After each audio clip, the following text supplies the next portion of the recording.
Bueno, esto que les comentaba entonces, que la unidad número 2 se centraba en el análisis de corto plazo, son modelos keynesianos de determinación del ingreso o la producción de equilibrio, que fue todo lo que estuvieron haciendo, los cálculos del multiplicador, de los componentes autónomos, todo a partir de esta comprensión de que el equilibrio en la economía se daba cuando la demanda agregada era igual al nivel de producción y de ingreso.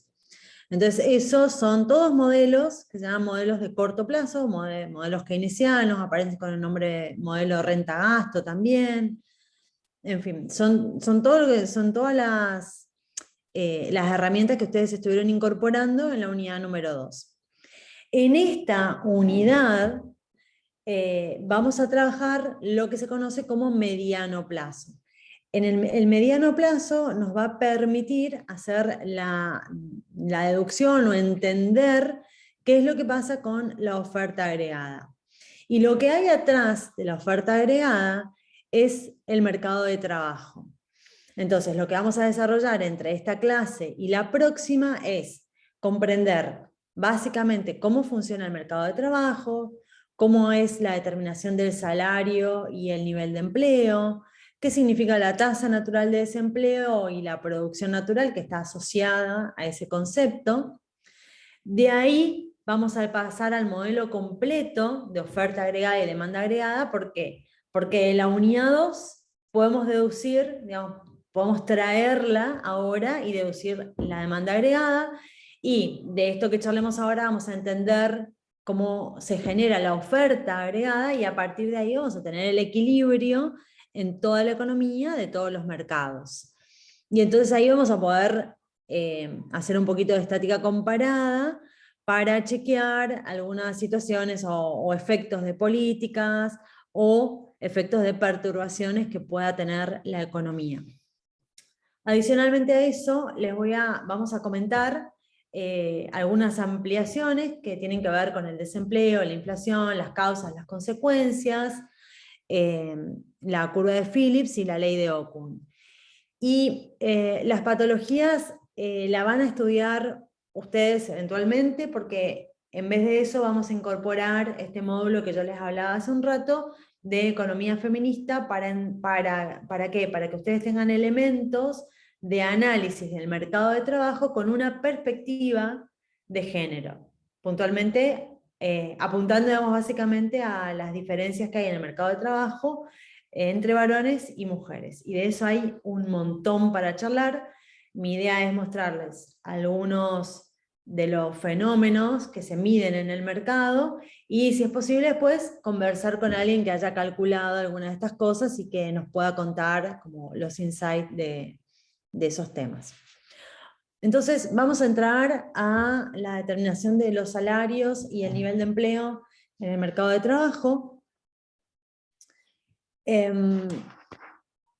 Para eso vamos a hacer una breve introducción, teniendo en cuenta esto que les estoy planteando en la diapositiva, que existen variaciones interanuales de la tasa de desempleo. Pensemos que, recuerden que el desempleo es la medición de la subutilización de algún factor productivo. En general, lo que se mide o lo que más se conoce acerca de la medición del desempleo es el desempleo del factor productivo trabajo, ¿no es cierto?, de la mano de obra. Entonces, ¿qué pasa? La tasa de desempleo está relacionada con las recesiones y con las expansiones de la actividad económica. Esto que nosotros charlamos en algún momento, que cuando aumenta la actividad económica, se reduce la tasa de desempleo, y cuando cae la actividad económica, aumenta la tasa de desempleo. Entonces, a su vez, estas fluctuaciones de la tasa agregada de desempleo tiene un efecto o un impacto en los trabajadores.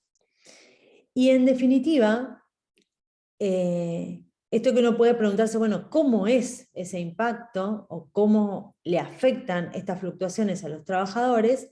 Nosotros podemos responderlo por dos vías. Una vía es el efecto que producen las variaciones de la tasa de desempleo en el bienestar de los trabajadores, y otro es el efecto que produce esa tasa de desempleo en los salarios. Muy bien, ¿qué pasa con las recesiones? La primera pregunta, o lo primero que tenemos que analizar, es cómo pueden reducir las empresas su empleo, su nivel de demanda de trabajo, cuando desciende la demanda, cuando les cae la demanda de bienes. Entonces, las empresas pueden contratar menos trabajadores nuevos o pueden despedir a los que ya tienen. En general, prefieren reducir el nivel de contratación de nuevos trabajadores y eventualmente recurrir a bajas voluntarias o anticipaciones de las jubilaciones para reducir la cantidad de trabajadores que tienen en su planta. Pero si esa caída de la actividad económica es muy grande, puede que no sea suficiente simplemente dejar de contratar trabajadores nuevos o invitar a que se jubilen anticipadamente a algunos otros. Entonces, en esos casos, las empresas incluso van a tener que despedir a parte de su plantel de trabajo. En general, cuando las empresas utilizan estos márgenes de ajuste, aparece un aumento de la tasa de desempleo que va acompañado de una reducción de la probabilidad de que esos desempleados puedan encontrar un trabajo, ¿sí? Y también va acompañado de un aumento de la probabilidad de la gente que está trabajando de perder su trabajo. Entonces, cuando una recesión económica es sostenida, esa caída de actividad económica se sostiene en el tiempo, lo que va a pasar con las empresas es que van a no solo dejar de contratar trabajadores nuevos, sino que aparte van a tener que despedir parte de su personal.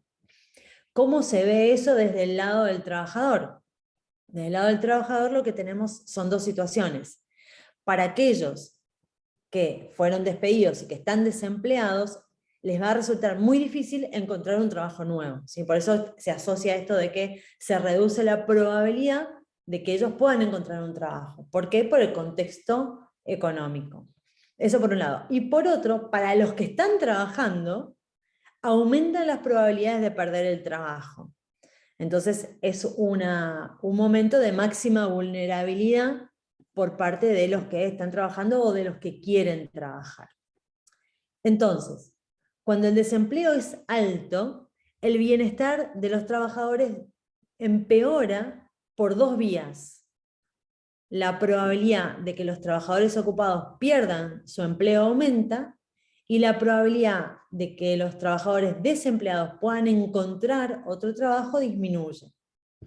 Entonces, estas son las dos vías o las dos formas en las que impacta una recesión económica, una caída de la demanda agregada en los trabajadores, ¿sí? En la oferta de trabajo. Muy bien. Una vez analizado esto, por lo menos una vez que empezamos a reflexionar sobre qué es lo que sucede en estas situaciones, vamos a ver cómo es la determinación de los salarios y la relación que hay entre los salarios y el desempleo. Fíjense que los salarios se fijan de muchas maneras. A veces se fijan mediante una negociación colectiva, es decir, negociando empresas y trabajadores, y otras veces el salario queda sujeto al poder de negociación del trabajador. Ahora, el poder de negociación del trabajador depende de dos factores. El primero es la facilidad de la empresa para sustituirlo a ese trabajador. Y el segundo es la facilidad del trabajador para encontrar otro trabajo si se va de la empresa. Son dos cuestiones a tener en cuenta en relación al poder de negociación que tiene un trabajador. Muy bien, ¿cómo es el razonamiento? Cuanto más caro le resulte a la empresa sustituir al trabajador, y más fácil le resulta al trabajador encontrar otro trabajo, mayor es el poder de negociación del trabajador. Esto aparece como bastante claro, ¿no? Esto que hablamos hace un rato. Bueno, si vos manejás Stata, manejas SPSS, manejas R, manejas Python, entonces va a ser como más difícil que la empresa te pueda sustituir por otra persona que tenga esa cantidad de habilidades. Y a vos te va a resultar muy fácil encontrar trabajo en otro lugar si te vas de esa empresa. Entonces, tenés alto poder de negociación tenés ahí como trabajador. Entonces, el poder de negociación que tenga un trabajador va a depender del tipo de puesto que ocupe. Entonces ahí vamos de vuelta. Sustituir trabajos que son más rutinarios, más básicos, es más fácil. Y de la situación del mercado de trabajo. ¿Por qué? Porque cuando la tasa de desempleo es baja, es más difícil para las empresas encontrar un sustituto aceptable. Y es más fácil para los trabajadores encontrar otro trabajo. ¿Qué significa que la tasa de desempleo sea baja? Eso significa que hay mucho trabajo para mucha gente, ¿sí? Entonces hay muchos espacios en los cuales las personas pueden entrar a trabajar. Eso hace que mejore el poder de negociación del trabajador. Entonces, ¿cómo relacionamos todo esto? Cuando la tasa de desempleo es baja, los trabajadores tienen más poder de negociación y pueden conseguir mejores salarios. Cuando la tasa de desempleo es alta, es más fácil para las empresas encontrar sustitutos y más difícil para los trabajadores encontrar empleo. Por lo tanto, pierden poder de negociación y con ello pierden la capacidad de acceder a salarios más altos, digamos. O sea, en realidad acceden a salarios más bajos. Entonces, sí, fíjense qué interesante que es este análisis del mercado de trabajo en relación a esto, a las capacidades o a las habilidades que tiene un trabajador, pero a veces no solamente alcanza con eso, sino también es necesario saber qué es lo que está pasando en el contexto. Porque si en el contexto hay un alto nivel de desempleo, en realidad va a haber quizás mucha gente con muchas habilidades sin trabajo, y para la empresa va a ser muy fácil reemplazar a ese trabajador.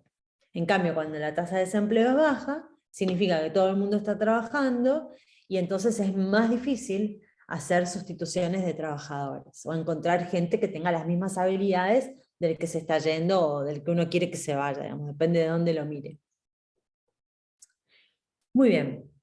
Independientemente del poder de negociación que tienen los trabajadores, las empresas pueden querer pagar un salario que es mayor al salario de reserva.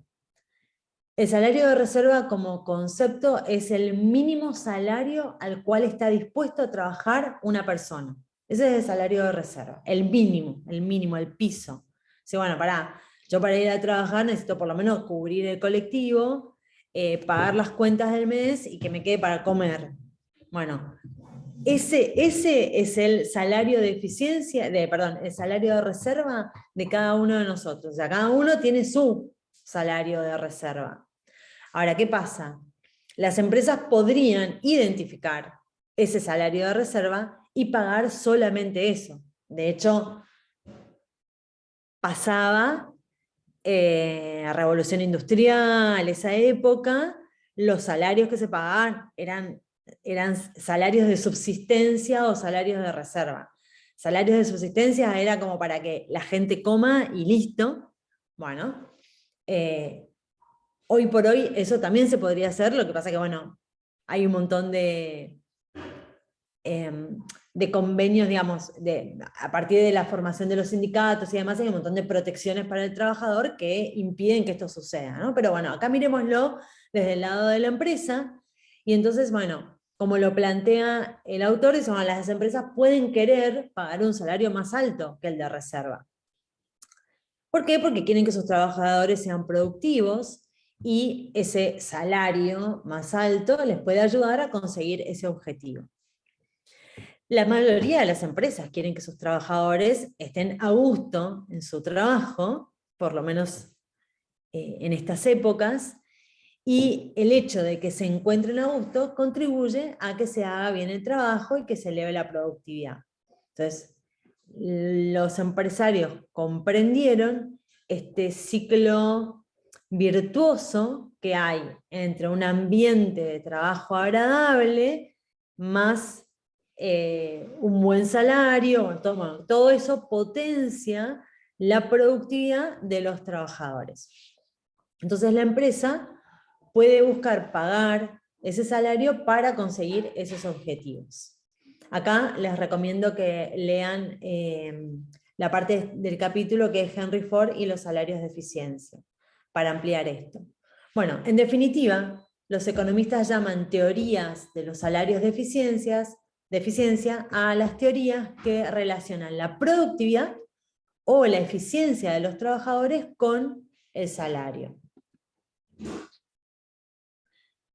Las teorías de los salarios de eficiencia, al igual que las teorías que se basan en el poder de negociación, sugieren que los salarios dependen tanto del tipo de puesto de trabajo como de la situación del mercado de trabajo. O sea que se apoyan en los mismos supuestos o análisis que hicimos cuando estuvimos mirando el tema del poder de negociación. Algunas empresas, como las de alta tecnología, que consideran que la moral y el compromiso de los trabajadores son esenciales para la calidad de su trabajo, van a estar dispuestas a pagar más que las empresas de los sectores donde las tareas de los trabajadores son más rutinarias. Entonces, esto viene a cuenta de los trabajos creativos, que son más creativos o que requieren mayores niveles de capacitación, que se enfrentan a resolver problemas de mayor dificultad. Entonces, cuando estás en una empresa o en un cargo que tiene estas características, en general las personas van a recibir mejores salarios que en empresas o en sectores donde los trabajos sean más rutinarios, administrativos, bueno, algunas cuestiones que ya por ahí alguna idea se deben hacer de lo que estamos hablando. También la situación, como estuvimos charlando hasta recién, la situación del mercado de trabajo influye en el salario. ¿Cómo influye? Cuando la tasa de desempleo es baja, o sea que hay mucha gente trabajando, es más atractivo para los trabajadores ocupados dejar el empleo y buscar otro. Cuando la tasa, cuando es baja, resulta fácil encontrar otro trabajo. Esto significa que cuando el desempleo disminuye, una empresa que quiere evitar un aumento de las bajas voluntarias va a tener que subir los salarios. ¿Para qué? Para inducir a los trabajadores a que se queden en la empresa. Cuando eso ocurre, una reducción del desempleo provoca un nuevo aumento de los salarios y claramente esto opera en sentido inverso. Un aumento del desempleo provoca una reducción de los salarios. Entonces, a ver si enganchamos el razonamiento. Cuando la tasa de desempleo es baja, significa que hay mucha demanda de trabajo. Si hay mucha demanda de trabajo, es relativamente fácil irse de una empresa y entrar en otras. Piensen que a veces uno asocia esto solamente por ahí al mercado local o a lo que uno conoce, pero estas teorías se basan fundamentalmente en mercados de trabajo como el americano, donde hay una alta movilidad de trabajadores. Es muy habitual que cada 2 o 3 años la gente cambie de trabajo, y que cambie de trabajo incluso en lugares geográficos totalmente diferentes, se vaya de un estado a otro a vivir sin mayores complicaciones. Entonces tenemos que como flexibilizar un poco nuestro pensamiento para entender cómo funciona. Entonces funciona de esta manera. Cuando cae el desempleo, las empresas van a querer como preservar a la gente que trabaja con ellos, y para poder preservarlas, para que no se vayan a trabajar a otros lugares, van a tener que subir los salarios. Bueno, cuando aumenta el desempleo, en realidad es más difícil conseguir otro trabajo, entonces la gente está más predispuesta a quedarse, y ahí lo que aumenta es el poder de negociación de la empresa, que puede reducir los salarios porque la gente va a tener como temor sí, miedo básicamente de ir a buscar trabajo a otro lugar porque está muy difícil para conseguir. Entonces fíjense cómo cambia el poder de negociación en un sentido o en otro cuando cambia la tasa de desempleo. En función de esto, nosotros podemos plantear que el salario nominal agregado depende de 3 factores.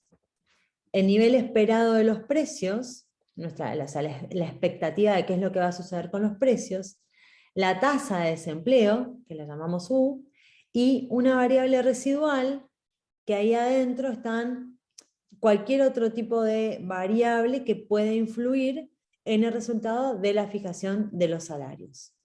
Por ejemplo, el poder de negociación, si queremos incorporarlo en esa variable residual.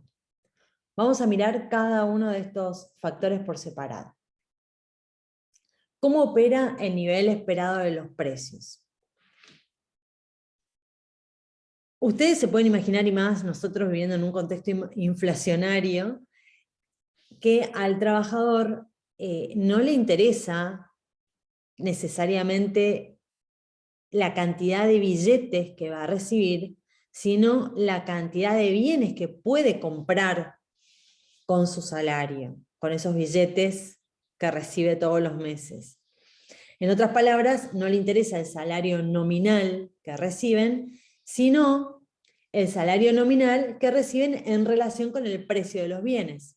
Si ustedes se acuerdan, a esto se le llama salario real, es decir, cualquier variable dividida por el nivel de precios, nosotros lo llamamos variable en términos reales. Entonces, lo que le interesa al trabajador es el salario nominal, que es W, dividido P, el salario real. Asimismo, a las empresas no le interesan los salarios nominales que pagan a los trabajadores, sino los salarios nominales que pagan en relación con el precio de los bienes que venden. Entonces ahí las empresas también van a estar mirando el salario real. Y ahí entra la expectativa de qué es lo que pasa con los precios. Si los trabajadores esperan que el nivel de precios, el precio de los bienes que ellos compran, se duplique, van a pedir una duplicación de su salario nominal. Si las empresas esperan que el nivel de salario, que el nivel de precios, o sea, el precio de los bienes que venden se dupliquen, van a estar dispuestos a duplicar ese salario nominal. Es decir, que si las expectativas respecto de los precios de los trabajadores y la empresa coinciden, si hay coincidencia, entonces, digamos, en principio no parecería un problema ni un conflicto, porque los trabajadores pedirían, en este caso, bueno, que le dupliquen el salario, y la empresa estaría dispuesta a duplicar el salario porque entiende que los precios de los bienes que venden también se van a duplicar. Así pues, si tanto trabajadores como empresas esperan que el nivel de precios se duplique, van a acordar duplicar el salario nominal manteniendo constante el salario real. Si los dos, digamos, si tenemos, si nuestro W es 100, tanto para trabajadores como para la empresa, y los precios que ven los trabajadores pasan de 2 a 4 y el precio que ve la empresa pasa de 2 a 4, entonces la relación, el cociente es exactamente el mismo para los dos lados, y esto es lo que se recoge en esta ecuación de W sobre P. ¿Qué pasa con la tasa de desempleo? Ya estuvimos repasando y revisando que la tasa de desempleo también influye en el salario. Fíjense que acá está el salario en términos nominales planteados, porque está en función de los precios y en función de la tasa de desempleo y de esa variable residual que acumulaban otros factores que también influyen en el mercado de trabajo. Muy bien. Lo que tenemos acá son los signos que acompañan cada una de estas variables, y fíjense que debajo de la tasa de desempleo hay un signo negativo. Muy bien. Profe, una consulta, ¿la F es la tasa de desempleo? ¿La función? ¿Perdón? No, esa es la función. Acá estamos viendo el salario en función, o sea, el salario es W, Sí.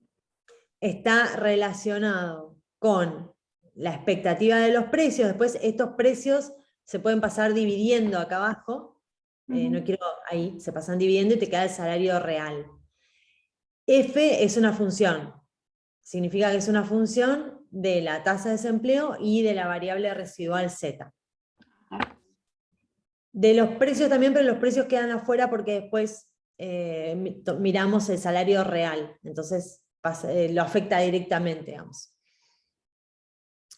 Bueno, este signo negativo significa que un aumento de la tasa de desempleo va a reducir los salarios, que era el razonamiento que estuvimos haciendo hasta ahora. Fíjense, el hecho de que los salarios dependan de la tasa de desempleo es una de las principales conclusiones de lo que estuvimos charlando hasta recién. Si pensamos que los salarios se fijan en una negociación, el aumento del desempleo reduce el poder de negociación de los trabajadores y los obliga a aceptar salarios más bajos. Si pensamos que se fijan teniendo en cuenta algunas consideraciones relacionadas con el salario de eficiencia, el aumento de desempleo permite a las empresas pagar salarios más bajos y consigue que aún así los trabajadores estén dispuestos a trabajar. Entonces, fíjense que tanto por la vía de la tasa de desempleo, por la vía de la negociación, del poder de negociación y de los salarios de eficiencia, un aumento de la tasa de desempleo desbalancea la situación en perjuicio del salario de los trabajadores. ¿Qué pasa con los demás factores? Esa tercera variable de la ecuación que le llamamos Z, que es una variable, se llama variable residual. Por convención, Z se define de tal forma que cuando aumenta, el salario sube, y cuando baja, el salario cae. Por eso tiene ese signo positivo debajo de la Z. Nos podemos imaginar a Z como las prestaciones por desempleo. Cuando hay una alta tasa de desempleo, aumentan las prestaciones por desempleo y esto aumenta el salario. O en un aumento de la protección del empleo, como consecuencia de esto es más caro despedir a los trabajadores, y entonces esto genera que no haya tanto desempleo, que no afecte al nivel de salario. Bueno, este cambio probablemente aumenta el poder de negociación a favor de los trabajadores que están cubiertos por esta protección. Y de esta manera les asegura el nivel de salario y ese nivel de salario no está tan perjudicado o afectado por la tasa de desempleo, digamos. En este factor aparece como relevante todas las protecciones al trabajo que generan los sindicatos, que son las agrupaciones que buscan proteger los derechos del trabajador. Vieron que muchas veces hay discusiones acerca de flexibilizar. Cuando ustedes escuchan flexibilizar el mercado de trabajo, flexibilizar la situación de los trabajadores, eso se traduce como una reducción de la protección que tienen. ¿Eso qué significa? Que es más fácil para las empresas despedirlos. Viste que hay leyes de trabajo que dicen, bueno, para despedir a un trabajador tenés que darle a partir de, no sé, los 5 o los 10 años una doble indemnización, o sea, de lo que dice la ley, duplicarlo o lo que sea. Entonces, esos funcionan como barreras para que la empresa no despida a los trabajadores con tanta facilidad, ¿no? Para que tenga un costo lo suficientemente alto como para que lo evalúen antes de despedir a un trabajador. Opera como una protección para los trabajadores. Muy bien. Una vez que se analiza la determinación de los salarios, podemos ver cómo pasamos de ahí a la determinación de los precios. Los precios fijados por las empresas dependen en principio de los costos que tienen las empresas. Estos costos a su vez dependen de la naturaleza de la función de producción, es decir, de la relación que hay entre los factores que se utilizan para producir y la cantidad efectivamente producida y claramente de los precios de esos factores productivos. Esto tiene un fundamento microeconómico que nosotros lo estudiamos cuando estudiamos las decisiones de producción de las empresas en micro. ¿Se acuerdan que ahí vimos que las empresas tenían costos fijos, costos variables, costos marginales, etcétera? Y bueno, en qué nivel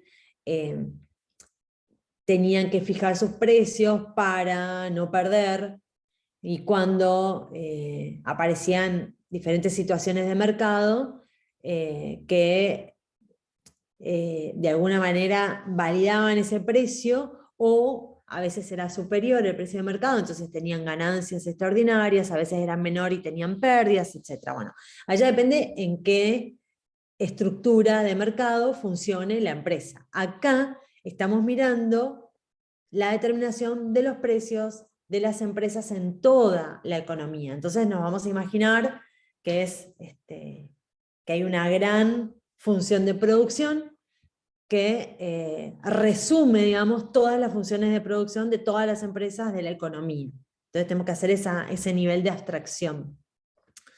Entonces lo que se puede hacer es generar una función de producción que va a tener esta forma, donde la Y es el nivel de producción, la N es el nivel de empleo, y la A es la productividad del trabajo.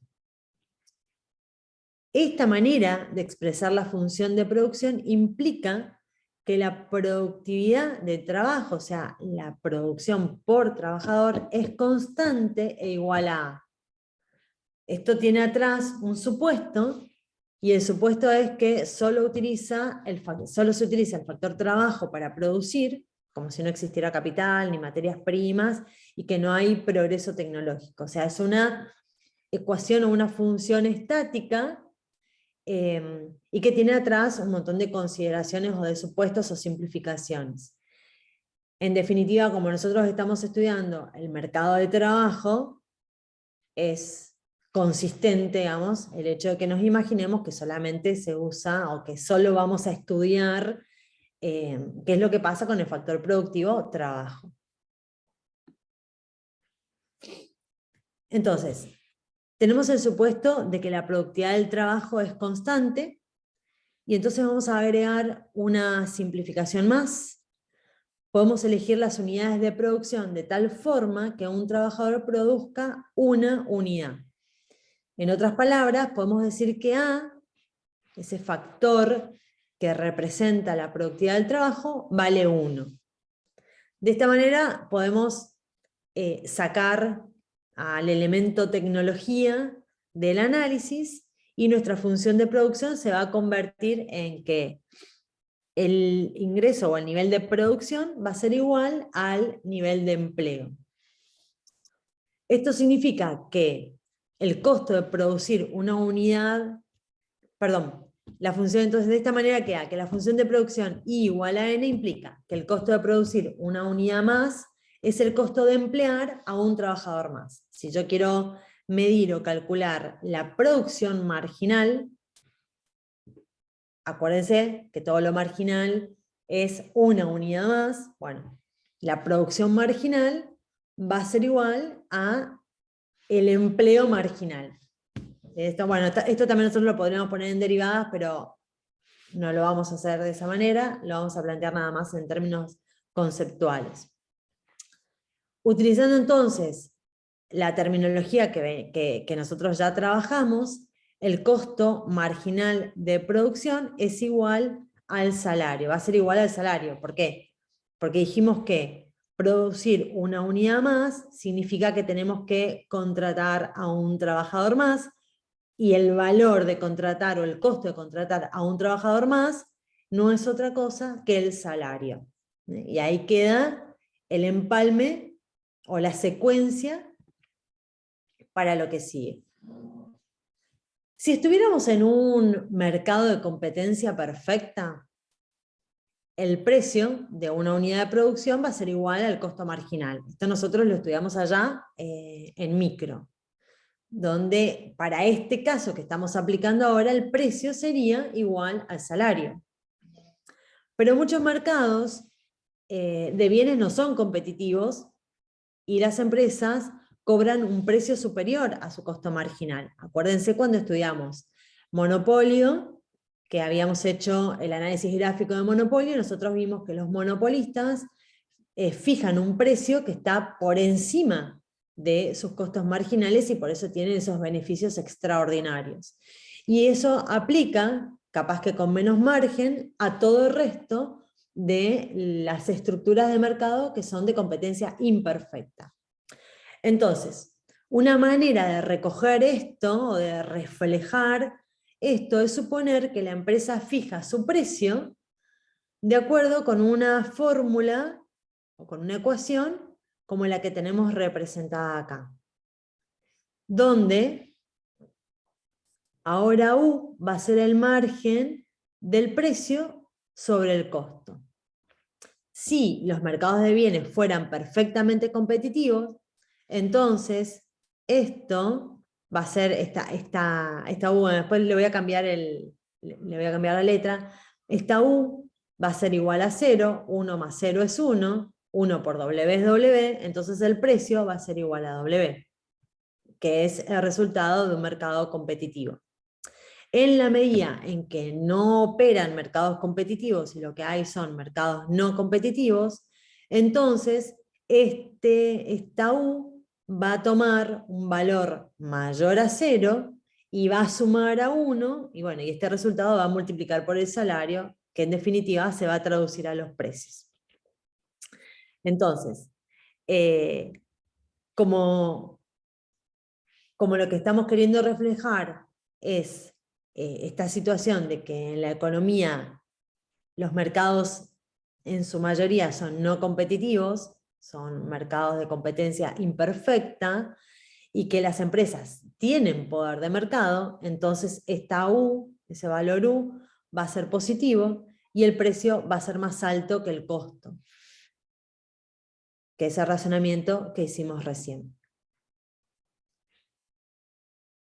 Ahora podemos analizar las implicancias de determinar, digamos, las implicancias que tenemos para analizar la determinación de precios. Tenemos que, esperen, vuelvo acá, lo que hacemos en la siguiente diapo es pasar el salario nominal dividiendo. Porque lo que estamos analizando ahora son los precios. Entonces, vamos a dividir los dos miembros de la ecuación de determinación de los precios por el salario nominal, y nos va a quedar esta ecuación, que es lo mismo que yo les dije, o pasamos dividiendo a este miembro, o directamente dividimos de los dos lados por W, nos queda exactamente lo mismo, o sea, matemáticamente es lo mismo.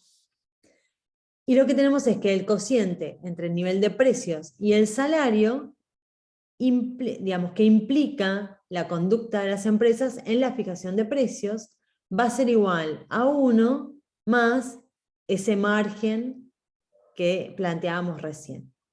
Si nosotros hacemos una inversión de los dos miembros de la ecuación, lo que vamos a tener es el salario real, que es lo que estábamos analizando anteriormente. Lo que hacemos es dar vuelta a la ecuación. Matemáticamente lo podemos hacer, no hay problema, no cambia el sentido de lo que nosotros queremos estudiar, y lo que obtenemos acá es una ecuación que establece que las decisiones para fijar los precios determinan el salario real pagado por las empresas. Esto, como lo vemos, un aumento del margen lleva a las empresas a subir los precios, dados los salarios que tienen que pagar. En otras palabras, se reduce el salario nominal. Entonces, si estamos en una situación estática, un aumento de este margen lo que va a generar es una reducción del salario real. Es decir, que el aumento de las ganancias o de los beneficios del empresario va a ser a costa del salario real de los trabajadores. Bien, ahora tenemos que sumar a esto el concepto o la idea de tasa natural de desempleo. Vamos a suponer que los salarios nominales dependen del nivel efectivo de precios y no del esperado. no de la expectativa, sino simplemente del nivel de precios que hay en la economía. Según este supuesto, la fijación de los salarios y la fijación de los precios determinan la tasa de desempleo de equilibrio. ¿Cómo es eso? Tenemos el supuesto de que los salarios nominales dependen del nivel efectivo de precios y no del esperado. Entonces, la ecuación que describe la determinación de los salarios va a ser que el salario nominal va a ser igual a los precios por la función de la tasa de desempleo y de nuestra variable residual. Si nosotros dividimos los dos miembros por el nivel de precios, o pasamos esto dividiendo, que es exactamente lo mismo, nos va a quedar que, esperen que acá hay una, me parece que esta pesta además, después la saco. Nos va a quedar que, esperen que lo voy a sacar. Ahí está, el salario real es una función de la tasa de desempleo y de la variable Z. Muy bien. Entonces, lo que tenemos acá es que la determinación de los salarios implica la existencia, que es una cosa que ya veníamos viendo, de una relación negativa entre el salario real y la tasa de desempleo. Cuanto más alta es la tasa de desempleo, más bajo es el salario real elegido por quienes fijan los salarios. La razón, básicamente, tiene que ver con el poder de negociación de los trabajadores que estuvimos analizando en las diapos anteriores. ¿Cómo es el análisis gráfico? Lo que tenemos en el análisis gráfico es, en el eje de las ordenadas, el salario real, en el eje de las abscisas, las tasas de desempleo. Lo que podemos observar es que el salario real, bueno, como les decía, se mide acá en este eje, y la ecuación de salarios es una curva que tiene pendiente negativa. Cuanto más alta es la tasa de desempleo, más bajo es el salario real. Perdón, acá, este punto. Y cuanto más baja es la tasa de desempleo, más alto es el salario real. Entonces esta es nuestra curva, curva de salario se llama, WS. Muy bien. Lo que tenemos acá es la ecuación de precios, que es la que ven las empresas, y esta es la que ven, esto podríamos ponerlo así, esto es lo que ven los trabajadores, y esto es lo que ven o lo que plantean las empresas. Entonces, lo que vamos a tener es algún punto en el cual van a coincidir el nivel de salarios y lo que las empresas están, la ecuación de precios, digamos, de las empresas que están dispuestas a pagar, y en ese punto se determinará el nivel de empleo de equilibrio para ese mercado. Fíjense, para que haya equilibrio en el mercado de trabajo, entonces es necesario que el salario real elegido en la fijación de salarios sea igual al que implica la fijación de precios. Entonces el equilibrio va a estar en el punto A, la tasa de equilibrio va a ser U sub n, y a esta tasa de equilibrio se la denomina tasa natural de desempleo. Déjenme ver si hay, sí, hay un poquito más. Esa tasa natural de desempleo conceptualmente también se asocia, vuelvo un poquito atrás, se asocia a los niveles de producción de pleno empleo en la economía. Y en términos de tipos de desempleo, esa tasa natural de desempleo estaría asociada a lo que se llama desempleo friccional, que lo vamos a estudiar un poquito más adelante, pero básicamente es como el desempleo natural que hay, o el desempleo normal, habitual que hay en una economía cuando está funcionando a su capacidad plena. Consiste básicamente en las personas que están, digamos, que aparecen como desempleadas, las personas que están cambiando de trabajo en el momento del cuestionario, o las personas que están ingresando al mercado de trabajo.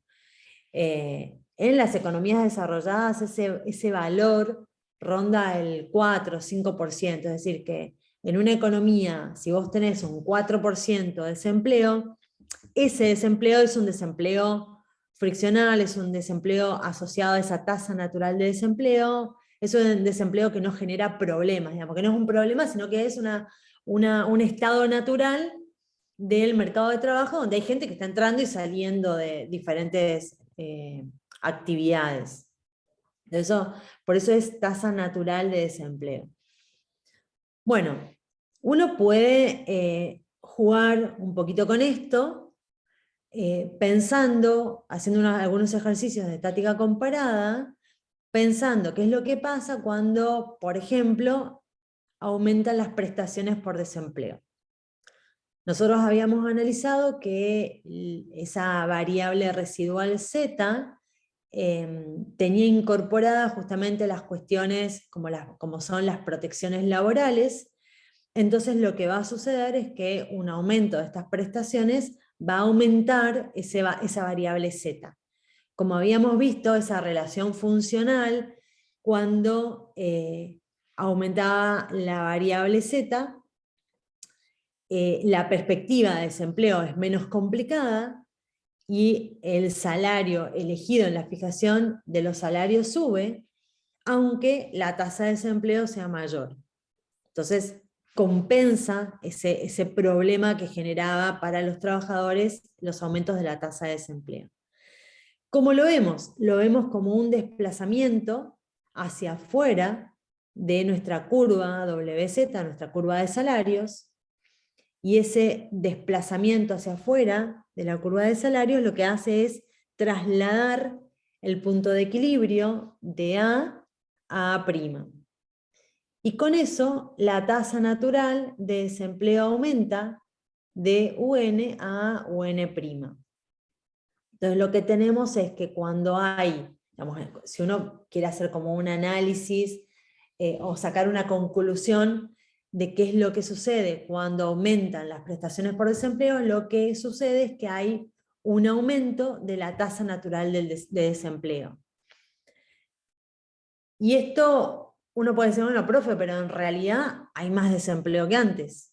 Sí, es verdad, hay más desempleo que antes, pero sin impactar en el bienestar del trabajador.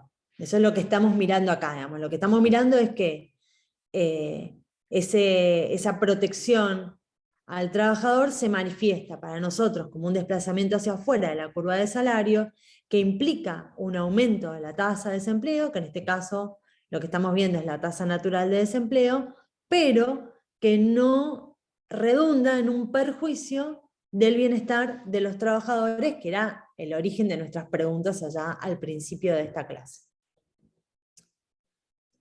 Otro análisis de estática comparada que se puede hacer es, bueno, ¿qué pasa si hay un aumento en el margen de las ganancias de las empresas? Es decir, las empresas en la economía dicen, bueno, queremos ganar más. Bueno, ahí podemos ver qué impacto tiene esa decisión en el nivel de empleo o en la tasa de desempleo.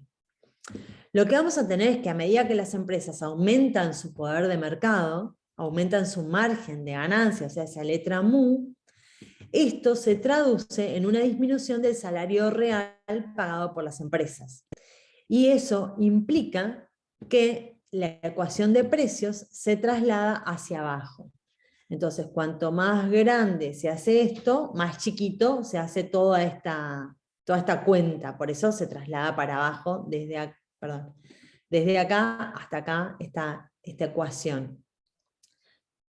Los salarios están dados, o sea, acá no se mueve nada, y lo que tenemos es que la economía se mueve de A a A' con un aumento de la tasa de desempleo. Ahora, este aumento de la tasa de desempleo sí va a ir en perjuicio del bienestar de los trabajadores, que van a recibir menor nivel de salarios. Entonces, lo que teníamos en este caso era un aumento de la tasa de desempleo sin afectar el bienestar de los trabajadores, y eso lo vemos, bueno, justamente porque hay un sistema de protección que bloquea o que genera una barrera, digamos, para que no haya un perjuicio del lado de los trabajadores, y en este caso lo que tenemos es un perjuicio de los trabajadores por una decisión de las empresas de aumentar su margen de ganancia. ¿Cómo pasamos del desempleo al empleo?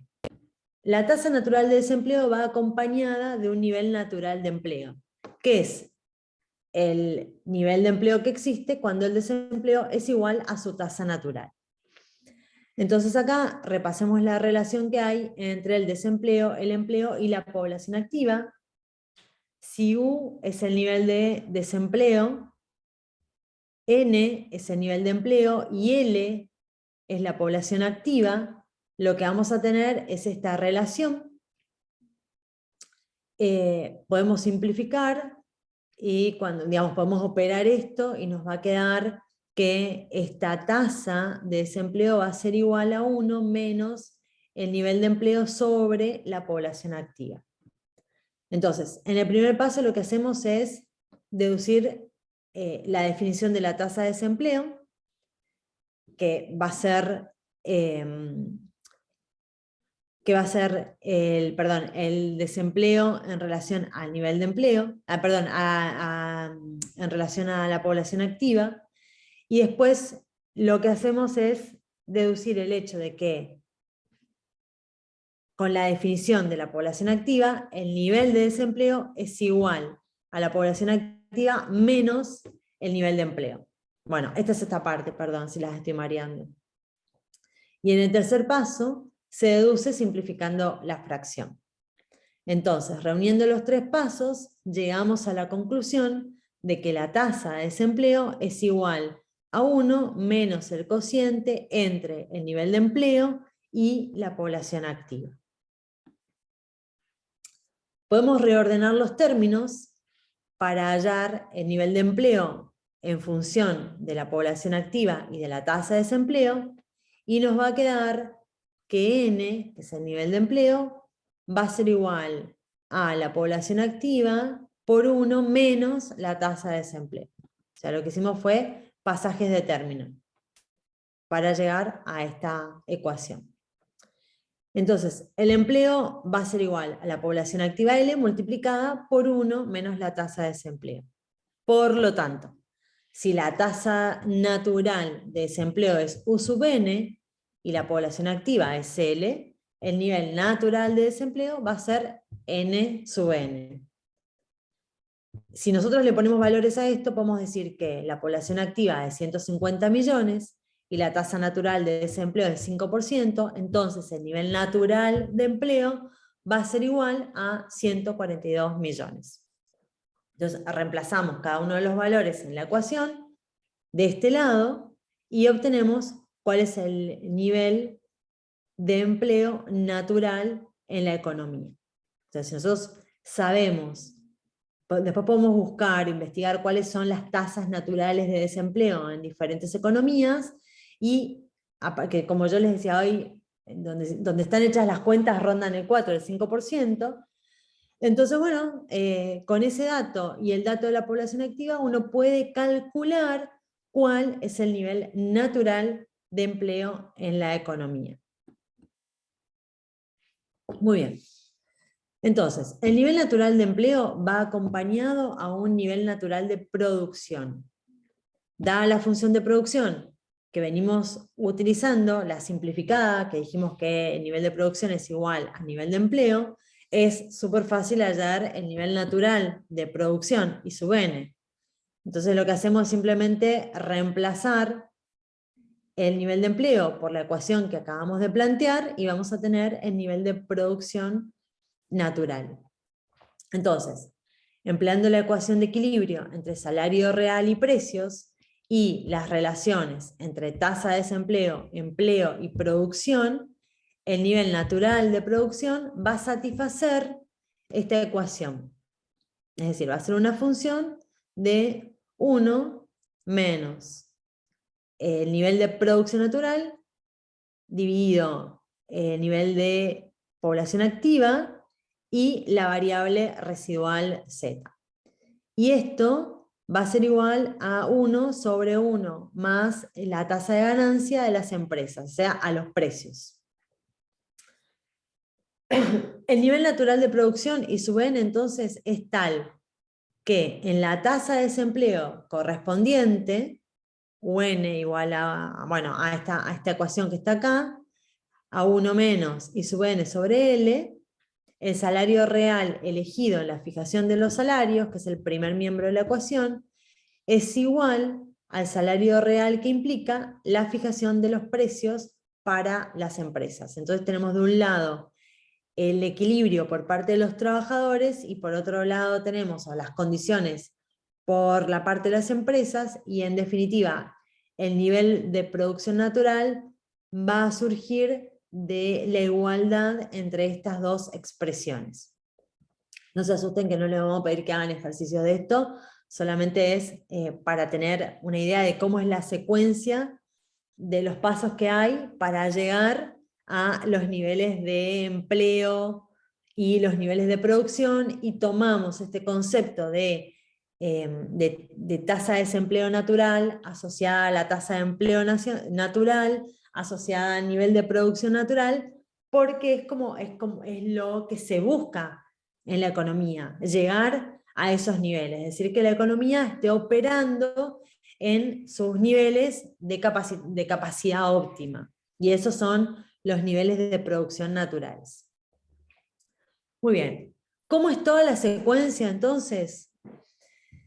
A partir del supuesto de que el nivel de precios esperado es igual al efectivo, es decir, que no hay expectativas de cambios de precios, entonces, ¿qué sucede en ese caso?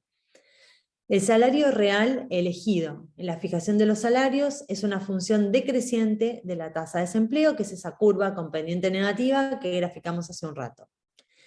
El salario real que implica la fijación de precios que hacen las empresas es constante, y es esa línea que vimos que cortaba a la curva con pendiente negativa de la fijación de salarios.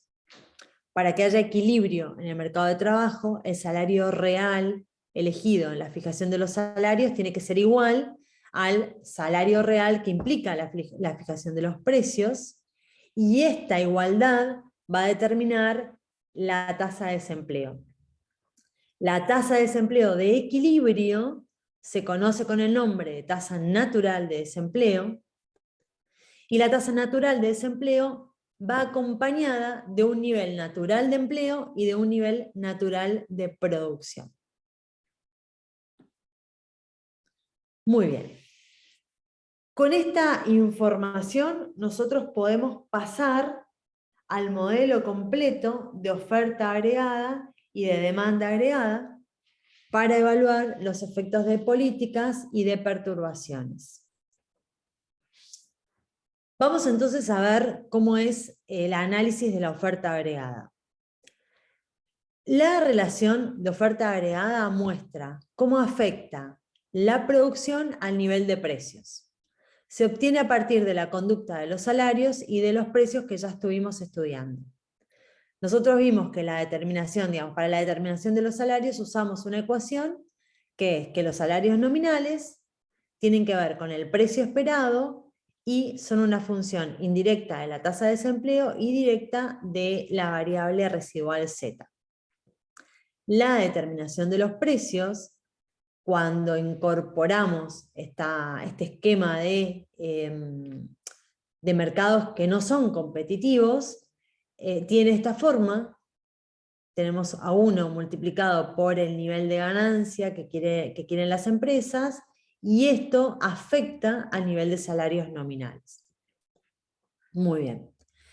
Entonces lo que hacemos es combinar estas dos ecuaciones y postular un supuesto adicional que el nivel de precios que hay en la economía es igual al esperado, es decir, que no hay una expectativa de cambio de precios. Eso es un supuesto importante. Partiendo de este supuesto, obtenemos la tasa natural de desempleo y, por deducción de esta, el nivel natural de producción. Bien, ahora vamos a imaginarnos que no está más ese supuesto adicional y la ecuación de precios y la ecuación de salarios nos van a dar una relación que nos va a permitir obtener esa relación que hay entre el nivel de precios, el nivel de producción y el nivel esperado de los precios. ¿Por qué? Porque nosotros queremos llegar, acuérdense, a una curva que se va a graficar en un eje de precios y cantidades, y precio y producción. Entonces, bueno, lo que nos vamos a tener que imaginar en algún punto es qué es lo que pasa o cómo afectan los cambios de los precios a los cambios en la producción. Bien, en esa secuencia, o sea, vamos por ese camino. El primer paso es eliminar el salario nominal entre las dos ecuaciones. Entonces lo que hacemos es sustituir el salario nominal en la segunda ecuación por su expresión en la primera. Entonces, este es el salario, esta es su expresión, lo vamos a reemplazar acá y nos va a quedar esta expresión, donde el nivel de precios va a depender del nivel esperado de precios, de la tasa de desempleo, del margen de ganancias que quieren las empresas y de nuestra variable residual Z. Y ahora vamos a suponer que el margen de ganancias, perdón, el margen de ganancias y la variable Z son constantes. ¿Para qué? Para poder jugar un poco con el resto de las variables. El segundo paso consiste en sustituir la tasa de desempleo U por su expresión en función de la producción. Tenemos que ir hacia los niveles de producción. Para sustituir U, usamos la relación entre tasa de desempleo, empleo y producción, que es la que ya utilizamos en las diapos anteriores. La primera igualdad se desprende de la definición de la tasa de desempleo. La segunda se desprende de la definición de desempleo. Y la tercera es una simplificación. La cuarta se deduce de la especificación de la función de producción, que dice que para producir una unidad es necesario, digamos, una unidad adicional, es necesario un trabajador. Por lo tanto, teníamos que el nivel de producción era igual a n.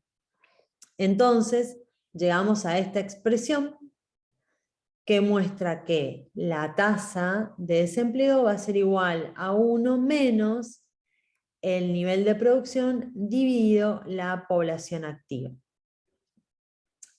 En palabras, dada la población activa, cuanto mayor sea el nivel de producción, menor va a ser la tasa de desempleo. Bien, sustituimos la tasa de desempleo por su equivalente y vamos a obtener la relación de la oferta agregada, que es esta. El nivel de precios tiene que ver o se relaciona con los precios esperados, el nivel de el nivel de ganancias, se me cruzan las U, el nivel de ganancias de las empresas y el nivel de población activa, la variable residual Z y lo que nosotros, y el nivel de producción, que está acá. Muy bien. Esta relación, que la dejamos acá explicitada, a ver si la puedo agrandar un poquito. Ahí. Esta relación tiene dos propiedades importantes. Un aumento de la producción va a provocar un aumento en el nivel de precios. Si nosotros si le ponemos valores a todo esto, quizás se ve más fácil, por ahora lo tenemos que razonar. Esta subida es el resultado del cuarto paso que mencionamos recién. La secuencia es así. Un aumento de la producción provoca un aumento del empleo. El aumento del empleo provoca una disminución del desempleo y por lo tanto una disminución de la tasa de desempleo.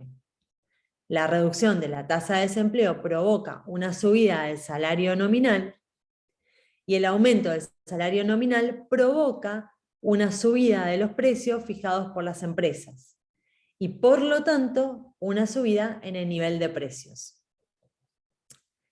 Entonces, cuando aumenta el nivel de producción, aumentan los precios. Digamos, si nosotros conectamos el primer cambio en la primera variable con el último, lo que tenemos es eso. Aumenta la producción, aumentan los precios. Aumenta la producción, aumenta el nivel de empleo. Aumenta el nivel de empleo, disminuye la tasa de desempleo. Disminuye la tasa de desempleo, aumenta el salario nominal. Cuando aumenta el salario nominal, aumentan los precios. Entonces esa es la secuencia que nosotros podemos estudiar para entender por qué esto que decía Keynes. Keynes decía, si hay mucho nivel de desempleo, entonces las empresas van a poder aumentar su nivel de producción sin trasladar, sin que digamos, incorporar más trabajadores le genere más costo al empresario y entonces no va a ser necesario o eso no se va a ver como un aumento en los precios. Ahora, a partir de determinados niveles de desempleo, o sea, cuando empieza a bajar la tasa de desempleo, ya empieza a haber una secuencia de traducción de ese aumento de costos que tiene el empresario a los precios de los productos que entrega al mercado. Entonces, y todo lo que está atrás de eso es todo este análisis que nosotros acabamos de hacer. Bueno, y la segunda propiedad o implicancia que tiene esto tiene que ver con las expectativas que hay en relación a los precios, que aplica a lo que nos pasa a nosotros ahora en nuestra economía, o sea, lo que sucede en las economías inflacionarias. Un aumento del nivel esperado de precios va a provocar un aumento del nivel efectivo de precios, en principio en la misma cuantía. Acá puede haber como un rezago, digamos, en el tiempo, porque los aumentos de precios de salarios no son automáticos. Por ejemplo, si el nivel esperado de precios se duplica, el nivel de precios también se duplica. Este efecto se produce a través de los salarios. ¿Cómo es la secuencia? Primero, si los que fijan los salarios esperan que el nivel de precios sea más alto, fijan un salario nominal más alto. La subida del salario nominal provoca un incremento del costo para los empresarios que los llevan a fijar unos precios más altos y elevar así el nivel de precios. Entonces esto es parte del proceso de, a veces se dice, no del calentamiento de la economía, pero sí de la cadena que va generando cada vez aumentos de precios. Aumentan los salarios, aumentan los precios, aumentan los salarios, aumentan los precios. Bueno, es una parte de lo que explica los aumentos de precios en una economía inflacionaria. Una parte nada más, no es lo único. Bueno, el análisis gráfico, ¿cómo lo vemos? Nuestra curva de oferta agregada va a ser una curva con pendiente positiva, donde vamos a tener en el eje de las ordenadas el nivel de precios y en el eje de las abscisas el nivel de producción. Entonces lo que observamos es que la curva de oferta agregada tiene pendiente positiva. En otras palabras, un aumento de la producción provoca un aumento del nivel de precios por toda la secuencia que estuvimos viendo recién. Y por otro lado, la curva de oferta agregada va a pasar por el punto A, en este caso, en el que el nivel de precios esperado va a ser igual al nivel de precios efectivo, y cuando eso sucede, lo que tenemos es que la producción va a ser igual a la producción natural por las deducciones que estuvimos haciendo hace un rato. Entonces, en algún punto, esto va a pasar, digamos, en algún punto de la curva de oferta agregada. ¿qué situaciones pueden hacer que cambie la posición de la oferta agregada? La relación entre el nivel de precios y la producción, dado el valor del nivel esperado de precios, que nosotros estamos representando con la curva de oferta agregada, puede cambiar porque haya un aumento en el nivel esperado de los precios. Un aumento en el nivel esperado de los precios lo que va a hacer es cambiar la posición de nuestra oferta agregada, en este caso la va a desplazar hacia arriba, como se ve en el gráfico. Bueno, va a suceder lo análogo si hay un nivel esperado de precios menor que el nivel efectivo de precios, que habitualmente no sucede, o por lo menos no ha estado pasando en los últimos 20 años de nuestra economía argentina, pero básicamente a lo largo de la curva de oferta agregada, nosotros entendemos que el nivel de precios es igual al nivel esperado de los precios, entonces cuando cambia el nivel esperado de los precios, bueno, lo que tenemos es otro nivel de oferta agregada. Vamos ahora a ver qué es lo que pasa con la demanda agregada. Para deducir la demanda agregada, vamos a volver al mercado de bienes que estudiamos en la unidad 2. En este análisis, o en la demanda agregada, nosotros lo que buscamos captar es la relación que hay entre el nivel de producción y el nivel de precios. O sea, la demanda agregada va a ir a los mismos ejes donde acabamos de mostrar la oferta agregada, porque en definitiva lo que queremos es encontrar el equilibrio conjunto de todos los mercados en la economía. En la oferta agregada lo que tenemos es diferentes situaciones de equilibrio del mercado de trabajo, y nosotros estamos suponiendo que el nivel de tecnología es constante, o sea que es una simplificación bastante fuerte, y por el lado de la demanda agregada lo que vamos a analizar es el mercado de bienes. Bueno, lo que teníamos del mercado de bienes es la situación de equilibrio, y en esa situación de equilibrio lo que veíamos era que la producción tenía que ser igual a la demanda de bienes, que fue lo que estuvimos analizando en todo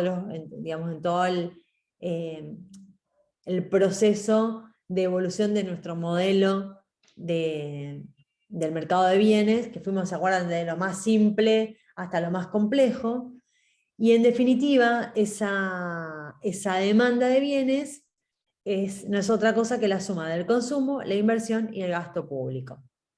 Acuérdense que en la IS nosotros dejamos afuera el comercio exterior, digamos, no incorporamos esa parte. ¿Qué más? Esto que tenemos acá son como un poco las relaciones funcionales, ¿sí? El consumo tenía que ver con el ingreso, o es una función, ¿se acuerdan del ingreso disponible? Que es el ingreso, bueno, menos los impuestos, más las transferencias, acá está simplificado. Después teníamos que la inversión era una función como del nivel de actividad económica y de la tasa de interés, y después teníamos el gasto público. Muy bien. Todo esto es lo que capta la relación de la IS. ¿Se acuerdan que la IS era el equilibrio en el mercado de bienes?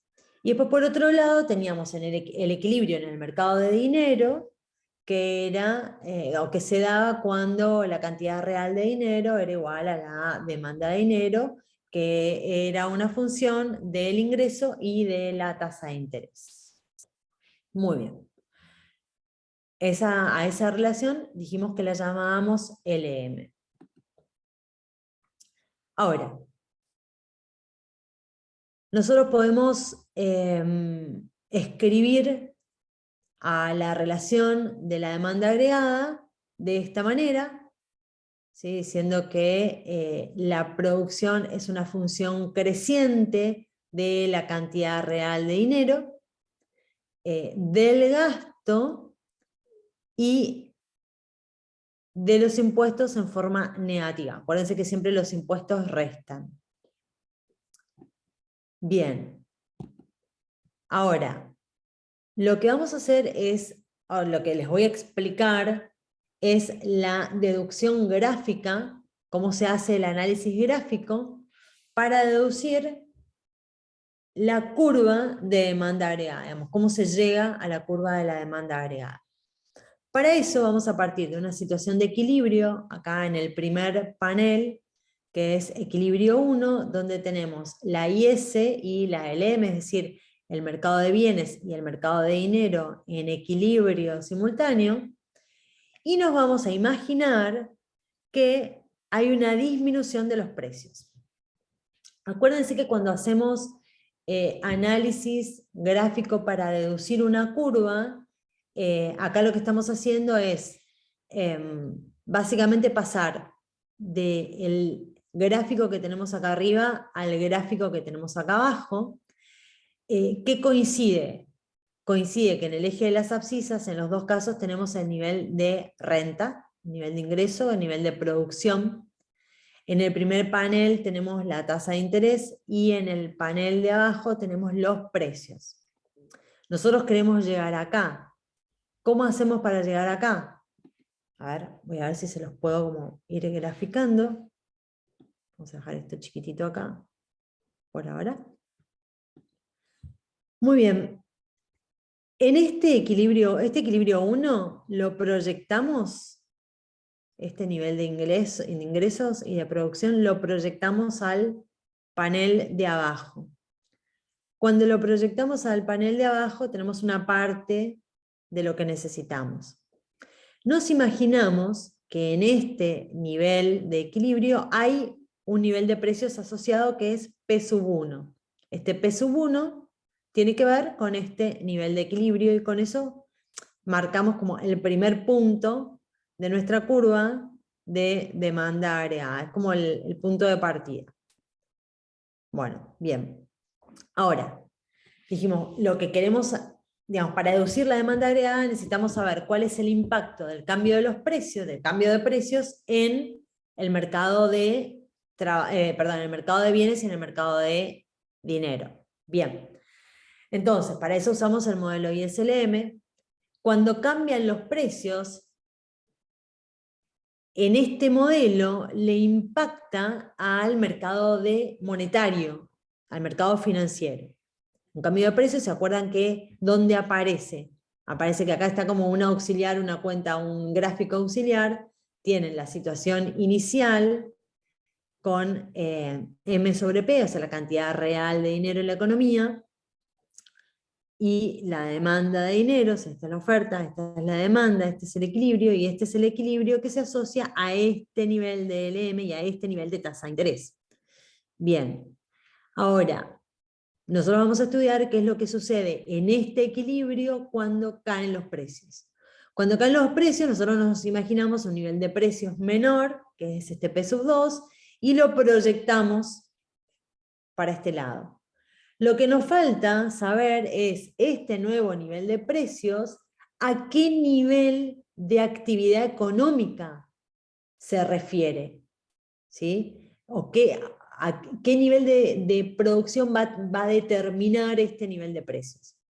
¿Cómo hacemos? Bueno, si baja el nivel de precios, lo que vamos a tener es un desplazamiento hacia afuera de la oferta de dinero porque va a haber más cantidad real de dinero en la economía.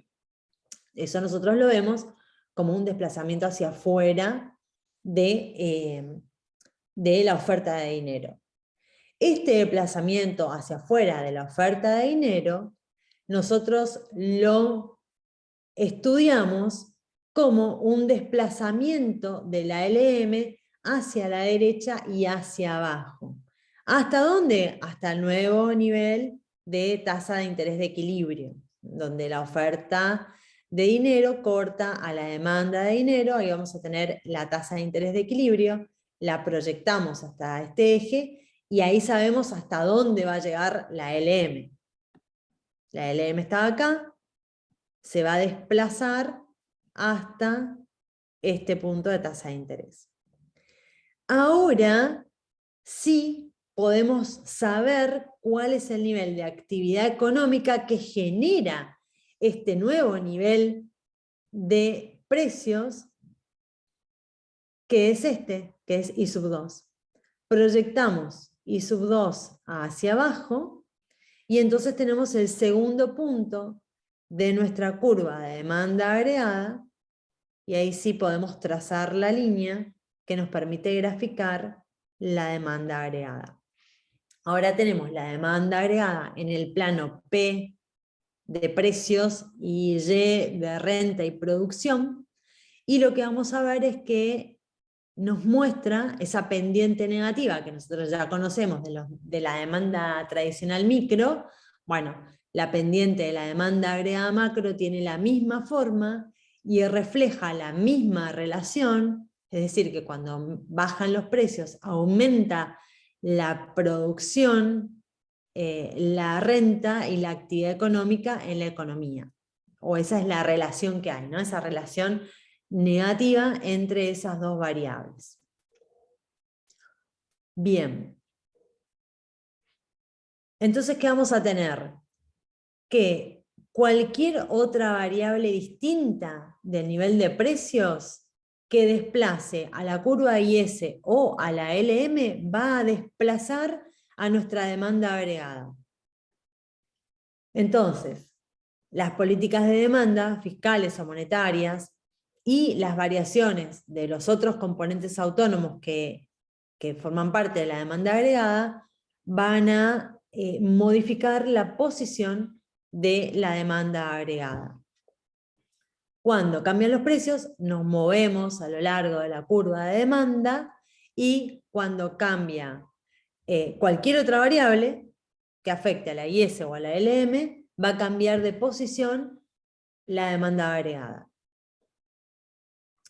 Cuando sean políticas expansivas o situaciones que generan mayor actividad económica, la demanda agregada se va a desplazar hacia la derecha, y cuando sean políticas contractivas o se generen situaciones en la economía, perturbaciones o shocks que reduzcan la actividad económica, la demanda agregada se va a desplazar hacia la izquierda y hacia adentro. Repasando hasta acá. Partiendo de las condiciones de equilibrio del mercado de bienes y de los mercados financieros, obtenemos la relación de la demanda agregada. Esta relación implica que el nivel de producción es una función decreciente del nivel de precios, y está representada por una curva que tiene pendiente negativa, y esa curva se llama demanda agregada. Los cambios o las aplicaciones de política monetaria y de política fiscal, o de cualquier otra variable que se mueva que no sea precios, pero que desplace la curva IS o la LM, va a desplazar la curva de demanda agregada. Entonces, teniendo ya la curva de oferta agregada con pendiente positiva y la curva de demanda agregada con pendiente negativa, podemos graficar el equilibrio de la economía completa, o sea, de todos los mercados en una economía, y no va a ser otra que la que aparece en nuestro punto A. El punto A es un punto en el que, decimos, se vacían todos los mercados, es decir, que están todos los mercados en equilibrio. El mercado de bienes, los mercados financieros y el mercado de trabajo.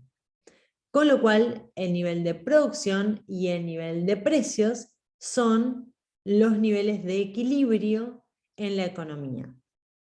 Entonces, este gráfico nos permite extraer una primer conclusión importante, que es que a corto plazo no hay razón para que la producción sea necesariamente igual a el de la producción natural. Todo va a depender de los valores de las variables que afecten la posición de la demanda agregada. Entonces, si la demanda agregada coincide con un nivel de producción que es equivalente al nivel de producción natural, bueno, ese será. pero puede ser que no coincida, digamos, a priori nosotros no sabemos. Entonces, lo que nos permite justamente este modelo de oferta agregada, demanda agregada, es analizar esas situaciones. Lo que tenemos acá en este gráfico es el ajuste de la producción a lo largo del tiempo. Cuando nosotros tenemos una situación en que la producción es mayor al nivel natural, imaginémonos una situación en la cual la economía está forzada, porque si está produciendo en un estadio mayor que el de su nivel natural, significa que la economía está forzada, que se está forzando la actividad económica. Bien, el nivel de precios es mayor de lo esperado, lo cual lleva a los encargados de fijar los salarios a revisar el alza y sus expectativas sobre el nivel de precios, provocando de esta manera una subida en el nivel de precios. Entonces, la subida del nivel de precios provoca una disminución en la cantidad real de dinero, vamos allá a LM, lo cual provoca un aumento en la tasa de interés, porque acuérdense que si miramos solo el mercado de dinero, volvemos acá atrás, lo que estamos viendo es justamente el caso contrario, ¿no? Esto se nos va para este lado y la tasa de interés aumenta. Estamos viendo, lo tienen que pensar con la situación inversa, espérenme que me pase acá. Bueno, bien, entonces, disminuye la cantidad real de dinero, aumenta la tasa de interés, esto provoca una disminución en la producción. ¿Hasta dónde? Hasta que la producción llegue al nivel natural de producción. En ese momento, el nivel de precios va a ser igual al nivel esperado, las expectativas ya no van a cambiar y la producción se va a quedar en el nivel natural. En otras palabras, en el mediano plazo, la producción va a tender hacia su nivel natural. Entonces acá, en este gráfico, lo que estamos analizando es que hay un punto de partida, acá en el punto A, donde la producción en la economía está, fíjense que está re lejos de la producción natural. Entonces esto va a forzar la actividad económica y tanto por la vía de la demanda agregada como por la vía de la oferta agregada, se van a ir haciendo los ajustes hasta llegar al nivel donde se logra la producción natural y los precios esperados se igualan con los precios que hay en ese momento en la economía, los precios efectivos. Ahí está. Otro análisis que se puede hacer tiene que ver con los efectos de política. Y acá lo que tenemos es una situación donde se aplica una política monetaria expansiva. En esta política monetaria expansiva, ¿cómo lo vemos? Lo vemos. Bueno, acuérdense primero, ¿a quién le pega la política monetaria? Allá en el modelo ISLM le va a pegar a la LM. Si le pega a la LM, le va a pegar a la demanda agregada. Vayan relacionando toda la secuencia. Entonces, ¿cómo lo describimos a esto? Dado el nivel de precios, porque eso no cambia, el aumento de dinero nominal, o sea, M, la política monetaria expansiva, significa que hay más cantidad de dinero, más billetes circulando en la economía, lo que provoca es un aumento real de la cantidad de dinero. Y eso, acuérdense, es un desplazamiento de la oferta de dinero hacia afuera. Dado la demanda agregada, lo que vamos a tener es una reducción de la tasa de interés. Todo esto les estoy describiendo lo que pasa en el mercado de dinero. Eso lo traducimos al ISLM y lo vemos como un desplazamiento de la LM hasta un nivel menor de tasa de interés. ¿Eso qué hace? Hace que aumente la actividad económica. Entonces nosotros pasamos de A, o sea, si estamos en un nivel de producción natural, ¿sí? Estamos acá, esa política monetaria expansiva va a provocar un desplazamiento de la LM allá en el ISLM, y de la demanda agregada acá, con un mayor nivel de actividad económica que nos va a poner en la situación que planteamos hace un rato, a forzar la economía. Entonces, en el corto plazo, la economía se traslada a este punto y la producción aumenta a un mayor nivel que la producción natural, y el nivel de precios aumenta también. Fíjense que el equilibrio ahora está con este nivel de producción y este nivel de precios. ¿Qué pasa? Empieza la secuencia de ajuste de expectativas sobre los precios. Esa secuencia de ajuste de expectativas sobre los precios va a provocar un desplazamiento de la oferta agregada hacia adentro y hacia arriba, hasta donde, digamos, que va a ir dándose a lo largo del tiempo, hasta que lleguemos al nivel natural de producción. Entonces, lo que nos muestra, lo que nos permite analizar este modelo de oferta agregada, demanda agregada, es qué es lo que pasa en el equilibrio conjunto de todos los mercados en la economía cuando por algún motivo se choquea o se perturba una situación de equilibrio. Esa situación de equilibrio se puede dar, como en este caso, desde un nivel de producción natural, que sería para nosotros un nivel de producción de pleno empleo, o se puede dar desde un nivel que es diferente al de producción de pleno empleo. Pero básicamente lo que nos muestra el modelo es que todos los ajustes se van a dar hasta que la economía llegue al nivel de tasa natural, digamos, de producción natural, de tasa natural de desempleo. Esto es lo que plantea la escuela clásica, neoclásica, digamos, la escuela más ortodoxa en la economía. Digamos, son modelos que se desarrollan en este pensamiento de que la economía siempre va a tender, ¿sí? La actividad económica o los mercados siempre van a tender hacia niveles de pleno empleo. Que después, bueno, en la práctica vemos que quizás eso no es tan lineal o no se da tan perfectamente, porque hay un montón de otras variables que influyen en esto y que, bueno, que de repente pueden condicionar la economía y los resultados de la economía o los tiempos en el proceso de ajuste.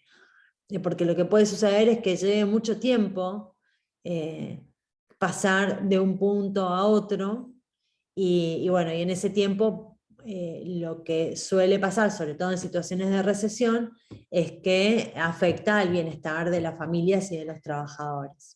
Pero bueno, ahí es donde por ahí tienen más sentido otras estrategias como son las keynesianas. Pero bueno, en definitiva, esto lo que nos permite estudiar son, bueno, cómo son los ajustes en el mediano plazo en la economía. Con relación, un par de cosas más nada más les quiero comentar como para cerrar esta parte. Con relación a esta idea al concepto de neutralidad del dinero. A corto plazo, una expansión monetaria provoca un aumento de la producción, una reducción de la tasa de interés y un aumento en el nivel de precios. Ahora, ¿qué parte del efecto de la expansión monetaria recae en la producción y cuál en el nivel de precios? Eso va a depender de la pendiente que tenga la oferta agregada.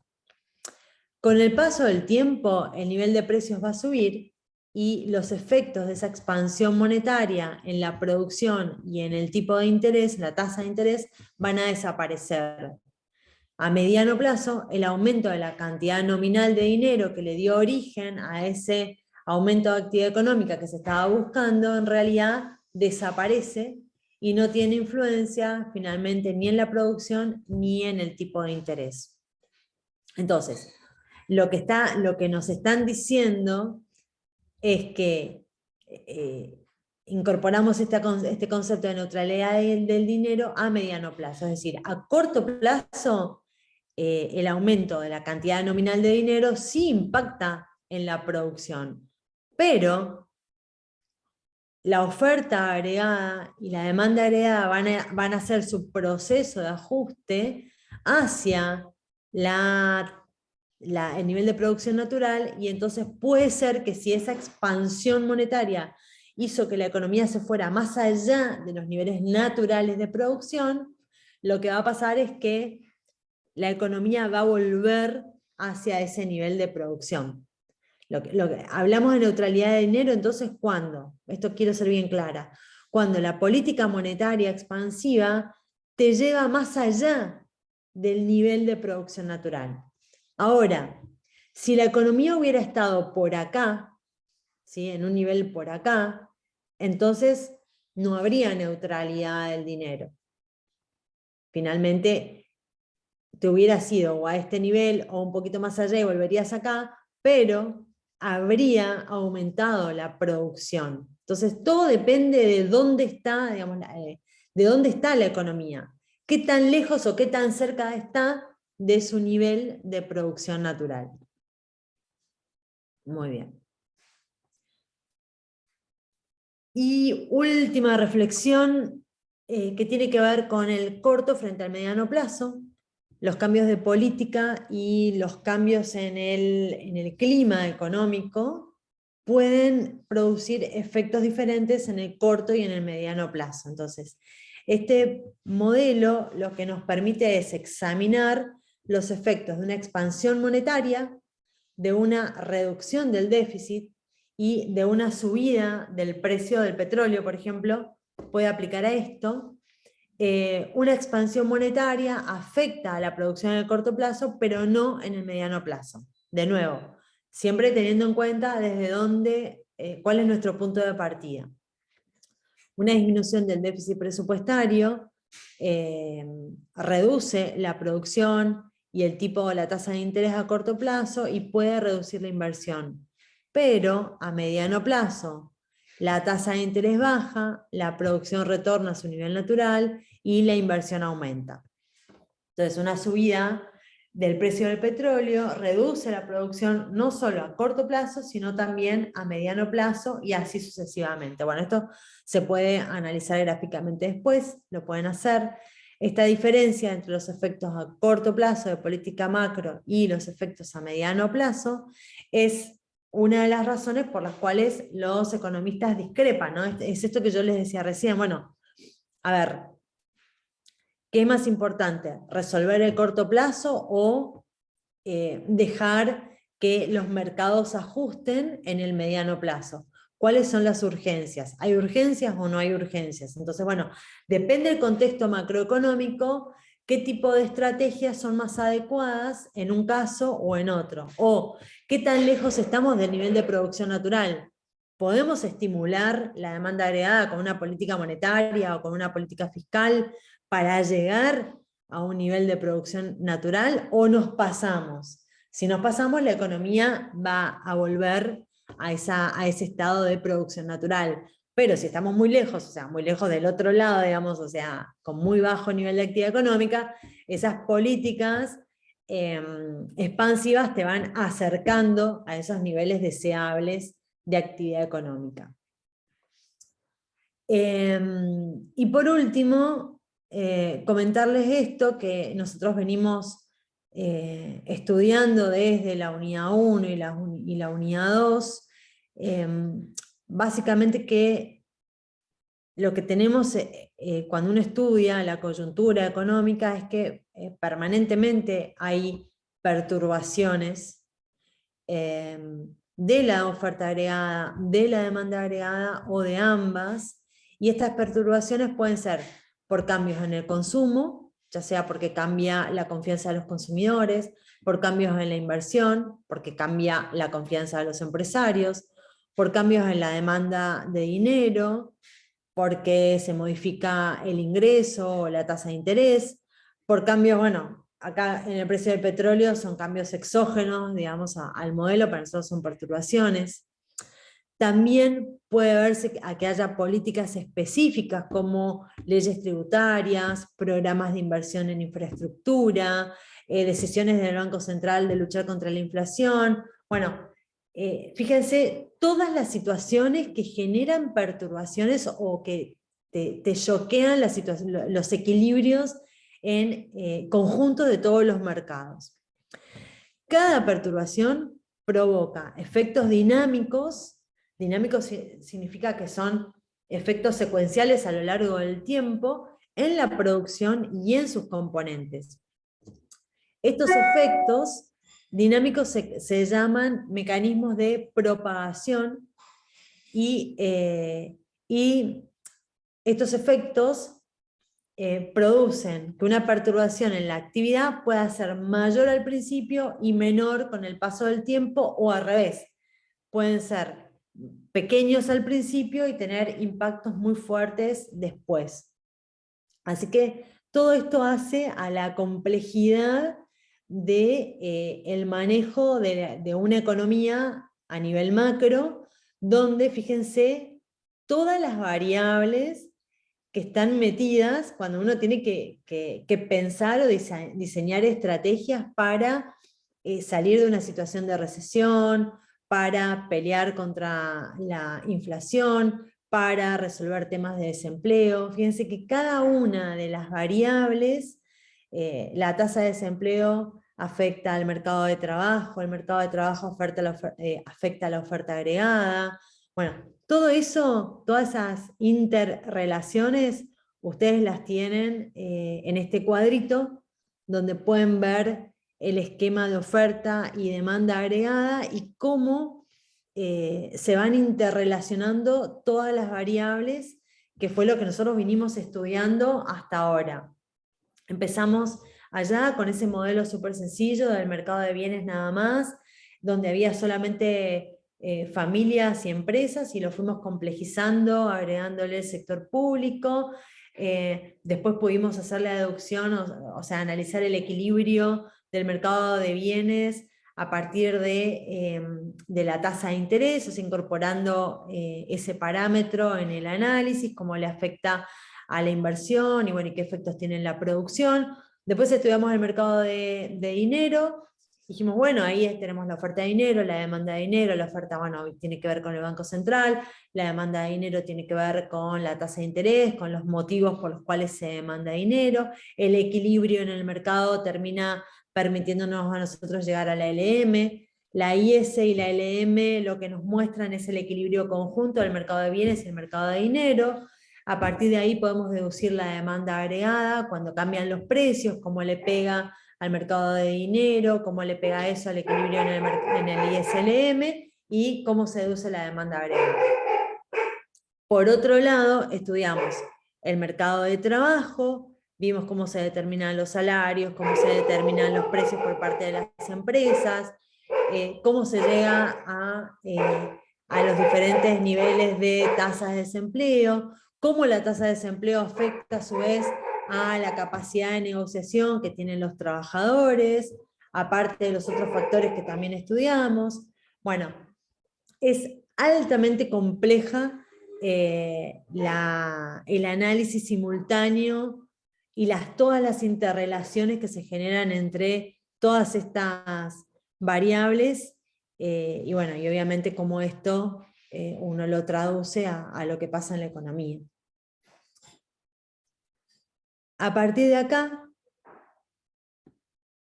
nosotros estamos en condiciones de analizar con un poco más de precisión, o de entender con un poco más de precisión qué es lo que pasa con el análisis conjunto de todos los mercados en la economía.